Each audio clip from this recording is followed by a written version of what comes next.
Hey, today I'm talking about the Disney Channel original movie trilogy that includes Zenon, Girl of the 21st Century, Zenon the Zequel, and Zenon Z3.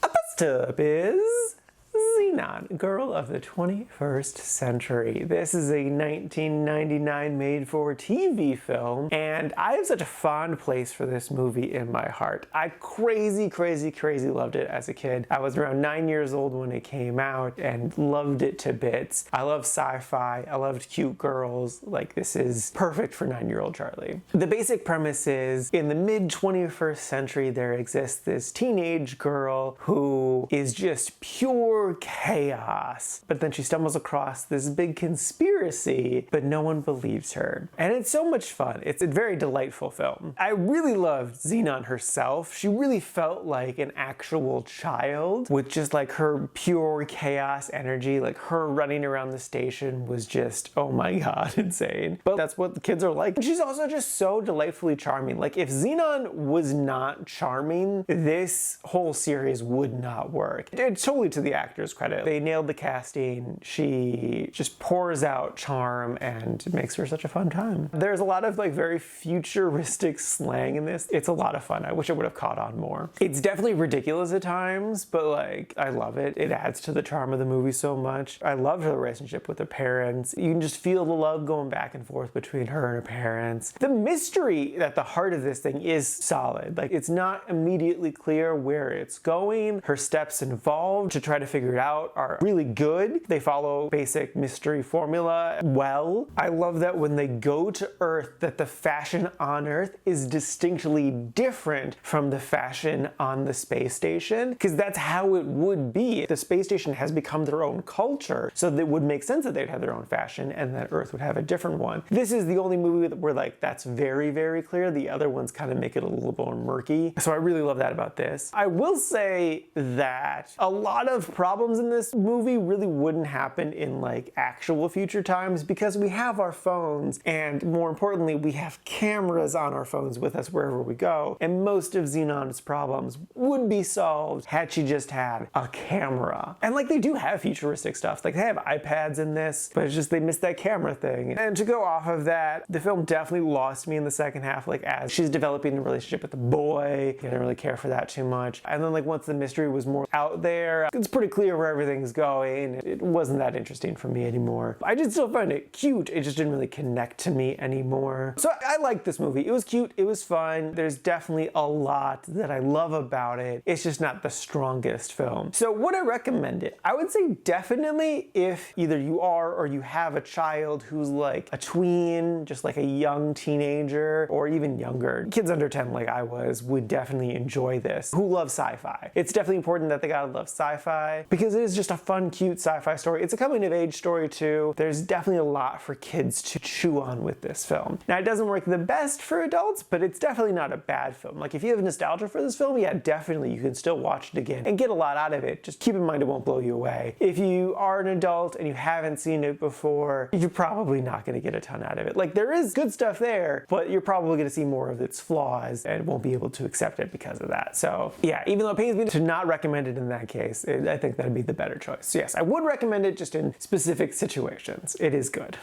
Next up is Zenon the Zequel. This is a 2001 film, and hot damn is this one solid. I vividly remember this one the most, and I definitely understand why I connected to it the most. And that's because at the heart of it, the mystery is something that I just really love. It's again just another mystery film. It's 2 years later. Zenon starts off as this big hotshot for saving the day in the first one, but then she quickly loses her fame due to saying something controversial, and she has to kind of like rebuild herself. The film is technically all about consent, and I really love that. That's such a great message for a film, and god, it's just, yeah, it's beautiful. The budget has definitely clearly increased with this one too, so a lot of the special effects are notably better. I'll also say too, I love the fashion the most in this. Like the fashion really developed, and it's my exact taste. Like if I was gonna cosplay anything from any of these movies, it would be from this one, because they're just so perfect. Again though, now. A criticism of this film is that they didn't record stuff. Zenon gets put in charge of monitoring the deep space sound machine, and she hears sounds and is like, oh, this is clearly aliens, and everyone's like, they're not happening now, what are you talking about? And it's weird that the computer wasn't just recording the sounds constantly, which it should have been, because like that's something we actually do, is constantly record sounds from space. So it's strange that in the future we're not. Again, I think that was just kind of a little bit of lazy writing to get people to not believe Zenon again. But besides that, I think the story is very compelling, going from the star to the laughing stock, losing her boyfriend, having her enemy from the first one now being thrust into the story, and it's this whole relationship with her and building this relationship with her. I really, really love that. I really love the bad girl character. I think her story and arc were really interesting, especially with how they resolved it. I'll spoil it a bit. She's a dick to everyone, but that doesn't mean that she doesn't like you as a person. That's just kind of her personality. Like, she just kind of comes off constantly as a dick. So she just explains it of like, no, I like you. I just can't help how I am. I like that. Not everyone is the most smooth or articulate, and sometimes people just come off as grumpy grumps and whatnot, even with their best intentions. So like, yeah, that's beautiful. I love that. I will complain though that the slang stuff is here again, but I don't think it's as smoothly integrated. It kind of feels more like pasted on. But yeah, no, on the whole, I enjoyed this movie a ton, and I would fully recommend it. I think even if you haven't seen this one or the first one and have no nostalgia for anything, you can just jump right into this and have a really good experience. It is definitely still a kids movie, and it's a kids movie from over 20 years ago, so like keep that in mind. But like, yeah, no, it's a good, solid, interesting movie that goes to some great places, and yeah, no, totally worth a watch.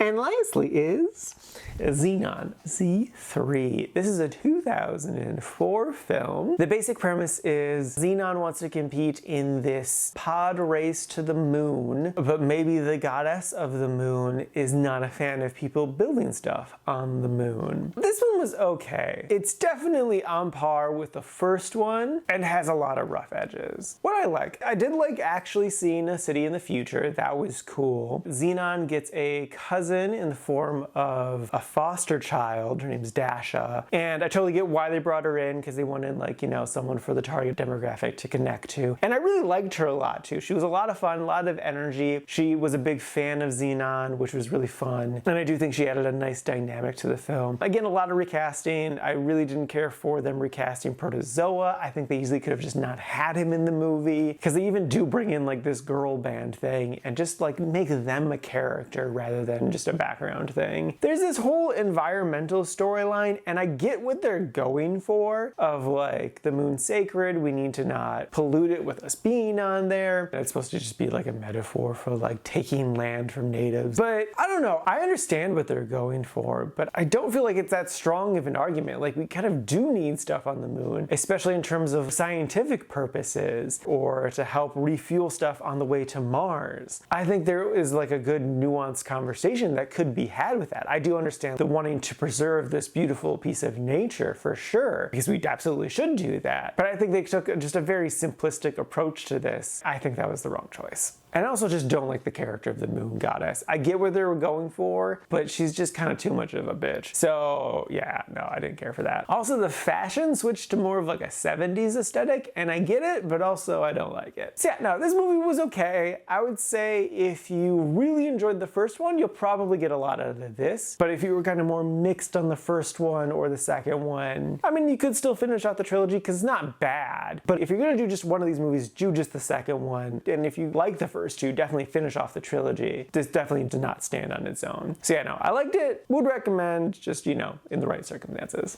Alrighty, now for today's rankings. First up, we got Zenon, Girl of the 21st Century, sitting number 45 in the like section. And then after that is Zenon the Zequel, sitting number 25 in the quite like section. And then lastly is Zenon Z3, sitting number 44, again in the liked section. So it's right above the first one. I could go either way with them. And this is out of a total of 63 old movies so far this year.